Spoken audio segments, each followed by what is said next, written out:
What's the story, Morning Glory? What's the word, Hummingbird? Thank you so much for clicking on my channel and for joining me for this review of The Real Housewives of Atlanta, Season 14, Episode 8.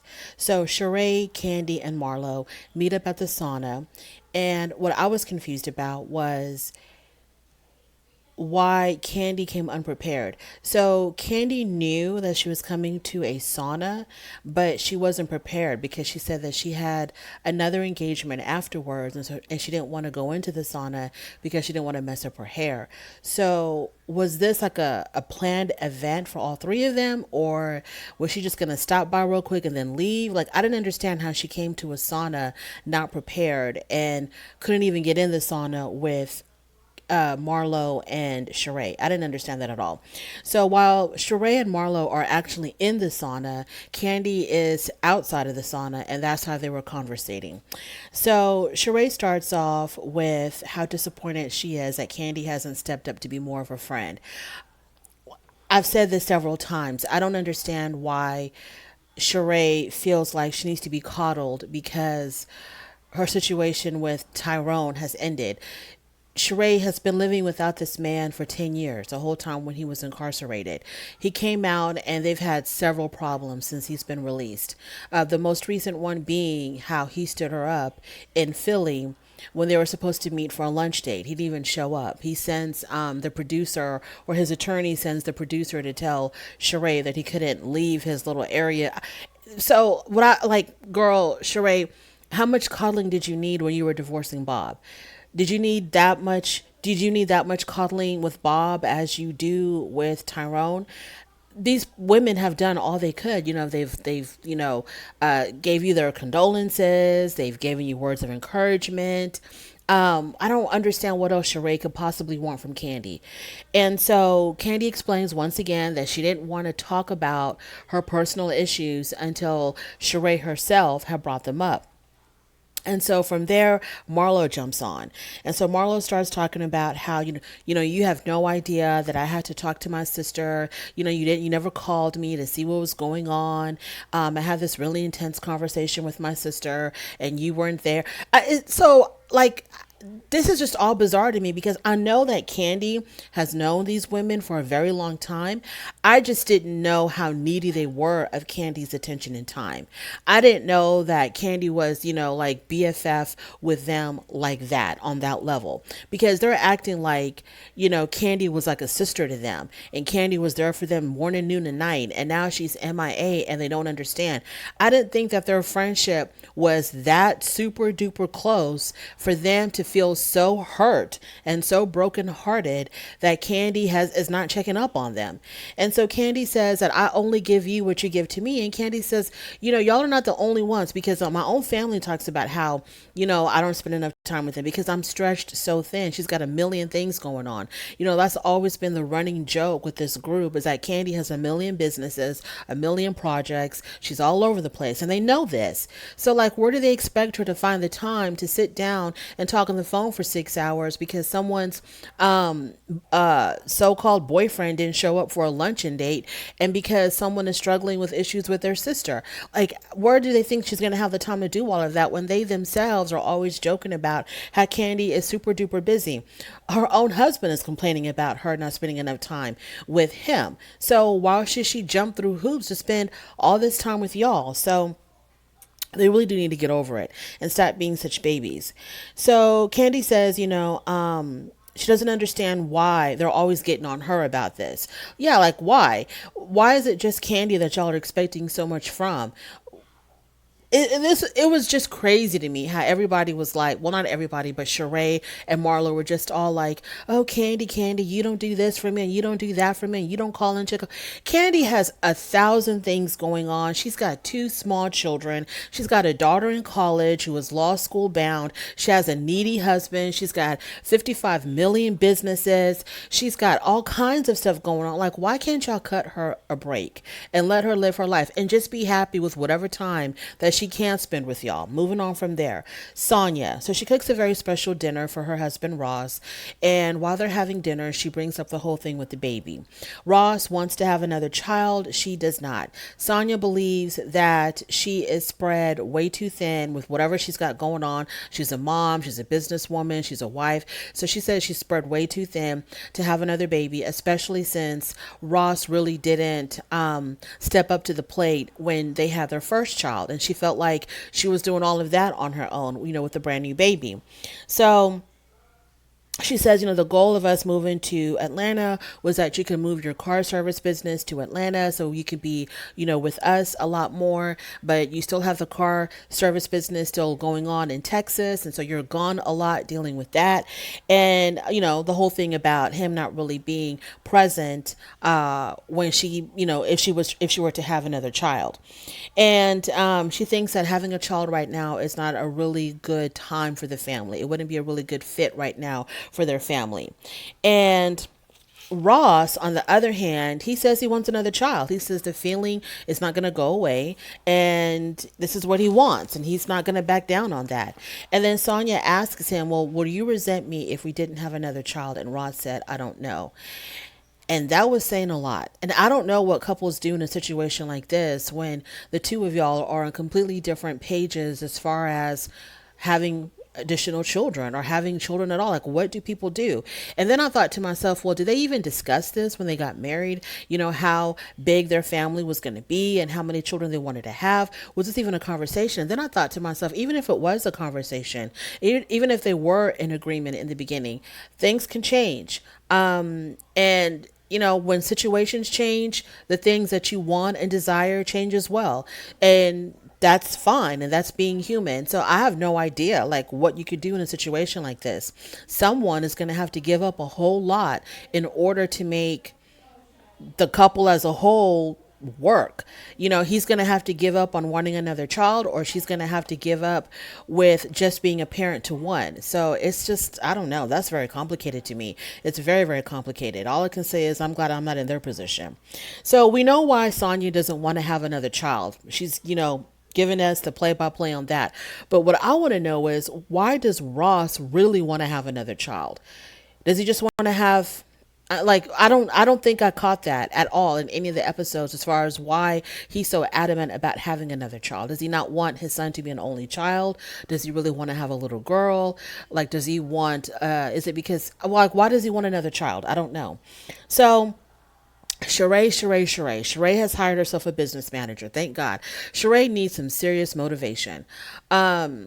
She's hired a business manager to help her. It seems like Sheree has all the stuff that she needs. She has the material because they showed us, and she said that she's got yards and yards and yards of material for her clothing line, but she just doesn't have a distribution or designers or what. And she also said that she's not one of those designers that just, slaps her name on other people's designs. Like, she's really involved in the design of her fashion line.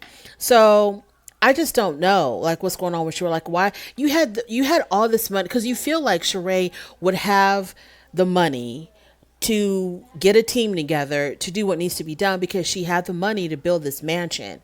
So were you so focused on building this house and every dime that you had went into this house because you had to prove to the people that it was more than just a pile of dirt, that it was going to be more than just a pile of dirt? So you invested all of your money into this house and you had nothing left over for your business? Like, what is really going on, Sheree? I don't understand. Like, why haven't you gotten a team together to get your, even if it's just the miscellaneous products, the water bottles and the exercise masks, even if it was just that, like, how hard is it to do that? Anybody can start selling some damn water bottles. You buy water bottles wholesale, put your design on it, and you start selling them on your website. Like, why haven't you even done that, Sheree? So I don't know what she's going to do about all that. Marlo. So ever since she got the call, we see Marlo with her two nephews, and Marlo says that ever since she got the call, ever since she called their mother, and had that, really blowout confrontation with her sister on the phone, the boys have been acting out. And so they've been a little bit hard to handle, I guess. And she tells the boys that their older sister, who they really don't have a relationship with, their older sister, plans on seeing their mother. So we'll see what happens with that. Candy. She meets up with Kenya and Manetta. Manetta is the mother of Neo's two children. I don't think Manetta and Neo were ever married, but she's the mother of his two children. They're in a very long-term relationship that ended, and now she got married again to a Caucasian man. I think he's Caucasian, and so I don't know if she's like going to be a housewife or a friend of the show. What's going on here? But Manetta's there. She's a friend to Candy, and they're meeting up at this place where you make candles, I think.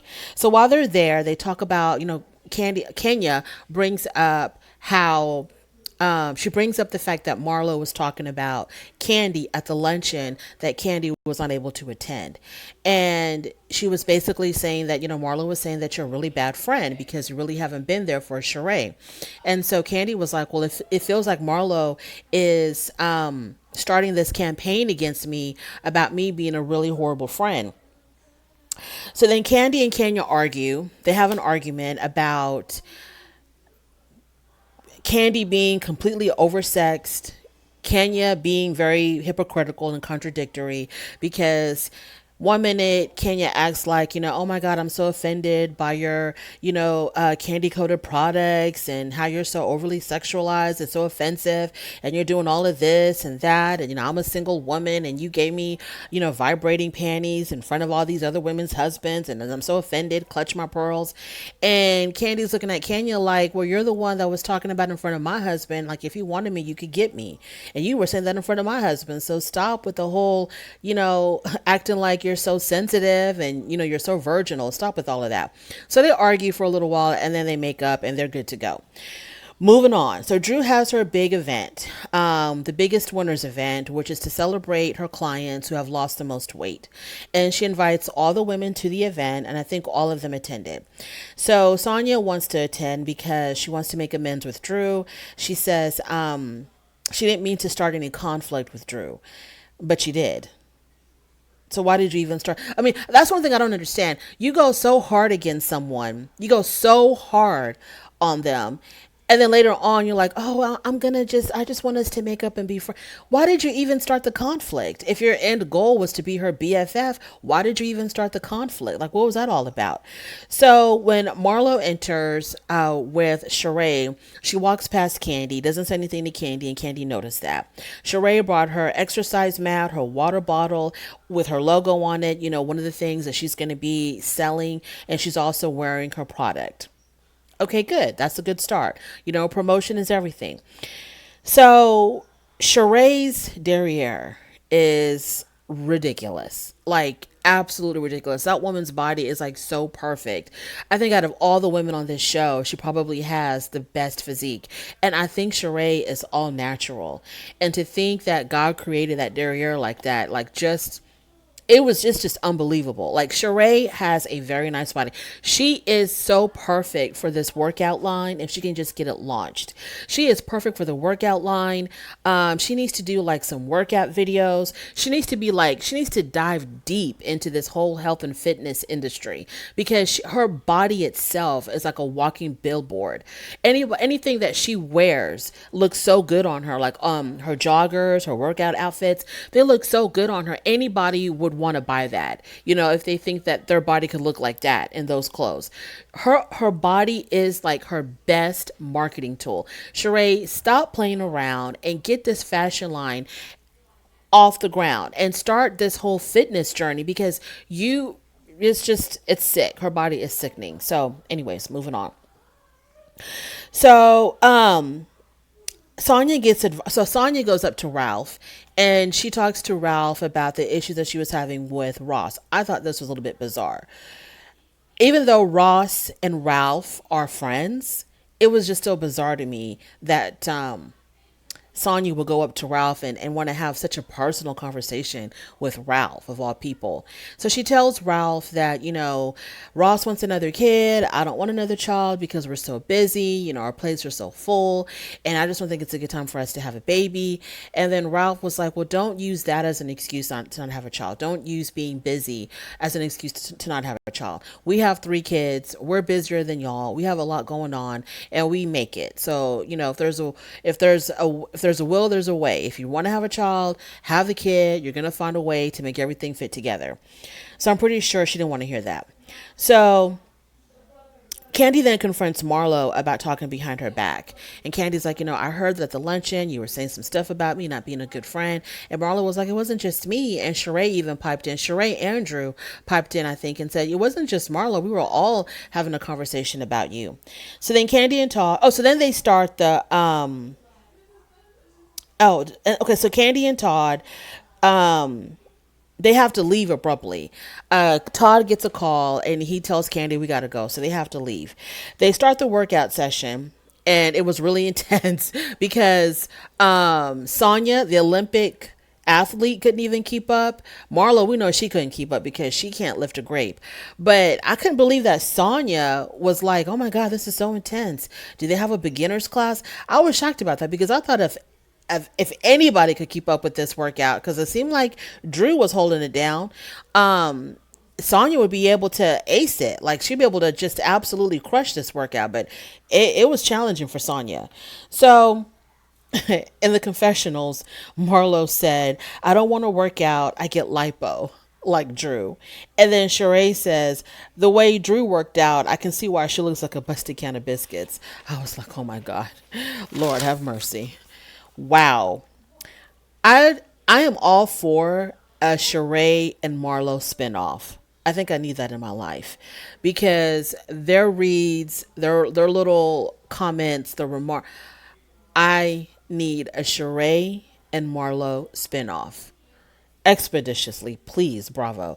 Those 2 women are hilarious. Their confessionals are so funny to me. Anyways, so after the workout, they all gather around to talk and stuff. And then the women wanted to get to the bottom of Drew's business. I don't understand why. I don't know why they care. Drew is such a lightweight. Like, who cares if this business is legit, not legit? Who the hell cares? Like, why does it matter? What if you prove either way? What are you going to gain from that? So they try to interrogate Drew about her business. She calls her business partner over. Her business partner comes over, and the business partner explains that she's been doing this for the past 5 years, and Drew has just recently gotten on board when they wanted to open up a franchise in Atlanta. So the women are like, oh, okay, we get it now. So this is really, the partner's business. She's the business owner, and she brought Drew in just to kind of be the face of this business to help with sales and promotions when they opened up their location in Atlanta. Okay, so that's what it is. Like, who cares? So Drew lied. What does Drew not lie about? Drew is a liar. It's almost pathological how she lies. So she lied about it. Like, that's not interesting. Like, okay, so she lied about her business and exactly how she got them. Who cares? I bet those meal plans are her idea, though. So the girls rag on her for not really being the business owner. And so Drew kind of snaps back at Sheree for finally showing her product. After, 50 million years, we finally get to see something with She by Sheree. And then Manetta wanted to get the lowdown between Marlo and Candy. Like, what was the tension there? Because she noticed how Marlo completely ignored Candy. And so Kenya admits that she told Candy Marlo was talking about her and that Candy wasn't really fooling around with Marlo anymore. And so Marlo was like, you know what, you're not a true friend, Kenya. And in the confessional, Marlo talks about how Kenya's a backstabber. Kenya's not really her true friend. She acts like she's her friend, but she really isn't her friend. And so then Marlo and Kenya get into it really bad. They start going back and forth. They're all up in each other's faces. And Marlo does what Marlo does. She hits below the belt when she said that that's the reason why you settle for a man who belittles you. And I was just like, Marlo, oh my God, Marlo. When Marlo, and then it just is very reminiscent about what Marlo said about, Kenya's mom, saying that, Kenya was such a horrible person that her own mother didn't want to fool with her like 5 years ago or something. I was just like, Marlo, oh, No, ma'am. That's just uncalled for. It's unacceptable. It's rude. It's no, we don't do that, Marlo. So they had to be separated because it was getting really heated. Kenya was had her hand all up in Marlo's face, and so they had to separate the two women. And so Marlo said that she would have come. Marlo actually has the audacity. After the women were separated, I think Kenya went outside. They were separated. Marlo has the audacity to say that she doesn't come for people's mothers, children, or husbands. And then Bravo and Bravo Fashion shows us each time that Marlo talked about Kenya's mother, child, and husband. So Sanya and Drew have a moment. Sonya apologizes to Drew about, she says to her, I didn't intend to attack you, but you did. And you did it with full intention when you did it. It was no mistake that because you talked about it first, Sonya. You talked about it first with Kenya, how you were having issues with Drew, and then when you finally got a chance to confront Drew, you went full force on her. The whole thing was stupid and ridiculous. Talking about how you didn't like how she confronted Sheree. You talked about how you didn't understand her business, like the stuff that's got nothing to do with you. I have no idea why these things bothered you, Sonya. So when you came for Drew intentionally. So don't come up here talking about, oh, I really didn't mean to. You did mean to. When you said it and you did it, you meant it. So just say, hey, I did it. When I did it, I was coming after you. I wanted to hurt your feelings. I was, attacking you. That's exactly what I did. And I'm sorry for doing that. Not, I'm sorry. I didn't intend to. I didn't mean to. You intended and you meant it. It's okay to backtrack and be like, oh, I shouldn't have done that. That's fine. You can apologize for that. But to say that you did it with no intention, it was with full intention. So Drew says, no, I'm sorry. So then Sonya tells Drew about the issue she's having in her marriage, about Ralph wanting to have, and I think the reason why Sonya decided to apologize to Drew was because I think Sonya saw the situation and realized that maybe out of all the women in this group, Drew might be the only one that'll be the closest thing to her as an ally or a friend, because Candy is way too busy. You can't rely on Kenya or Marlo or Sheree. Those three, they're too intense. They're too much. I don't think that they really have what it takes to sit down and conversate with Sonya and to mull over all of her problems with her husband. I don't think they have that in them because those women are intense. So Drew is the only one I think that she probably has the most things in common with. For example, they're both married. Sheree isn't. Kenya isn't. Marlo isn't. And they both have small children. Kenya does have a child, but she doesn't have, she's no longer, or she's not with Mark. So I think Sonya assessed the situation and she was like, okay, I think my best bet here is going to be Drew. But you already messed that up. So I think that's why she apologized to Drew. She's like, I'm not going to have any scenes with anybody, where I can talk about my issues and my problems with any of these women other than Drew. So she tells Drew that, me and Ross were having this situation where he wants to have another child and I really don't because I'm just spread way too thin. And Drew tells her, no, girl, you need to have that. You need to have a baby. If that's what your husband wants, you have to make your husband happy and you have to have a baby with him. And I was like, oh, that's what we're doing in 2022. Oh, okay. Or 2021, whenever this was filmed. We're doing things just to make our husbands happy at the expense of our own feelings and our own happiness. Oh, okay, Drew. Okay, ladies and gentlemen, 1885 has arrived in the form of Drew. Because that way of thinking, no way. So even Sonya was like kind of taken aback. And then Drew says, that's what I did. I didn't want to have any more children after I had two, but Ralph really wanted to have a girl. And so that's what I did for him. That's what I did for my husband. I have to make my husband happy. But look at where you're at though, Drew. Your husband is sleeping on a bunk bed with his son because he can't stand to be around you. So not only is y'all's toxicity affecting two children, it's also affecting the third child that you had for him to keep him happy, but he's not happy. So Sonya was just like, yeah, I don't know about all that. Moving on. So the reason why Candy and what's his name? Todd had to leave so quickly from the workout session was because Todd got a call that someone had jumped their property or was on their property. The babysitter had to call the police because somebody was on their property and wouldn't leave. The babysitter thought it was the Amazon guy, but it wasn't. It was some stranger wanting to talk to Candy. So they had to rush, go back home to see what the hell was going on. They get there and yeah. I think it was some guy. I don't know how he got on that property, but I think it was somebody who was just struggling with some mental issues, and somehow or another, he got on the property because he got up to the gate. He didn't go through the gate or over the gate or past the gate, but he got up to the gate, and he was somebody who was struggling with mental issues. He said that he was the son of T.I. and that Beyonce had sent him to drop off his music or something. So it was really weird, but it was just I think he was just struggling with some mental health problems. Yeah. So Sonia and Ross, I don't know what y'all are going to do about this because this is really difficult. I have no idea. I wonder what a therapist would say. I think it would be better to live without a second child. Or not better.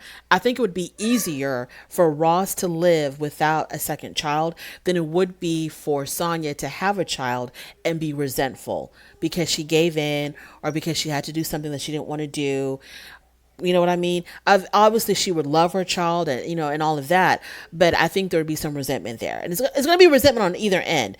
Resentment on either end. I just don't know how couples get through that. How do they solve a situation like that? Thank you for joining me in this review. If you made it this far, really do appreciate it. On your way out, don't forget to rate the video. If you like this content, subscribe. If you don't like this content, don't worry about it. But thank you for stopping by anyway, and I'll definitely talk to you later. Bye.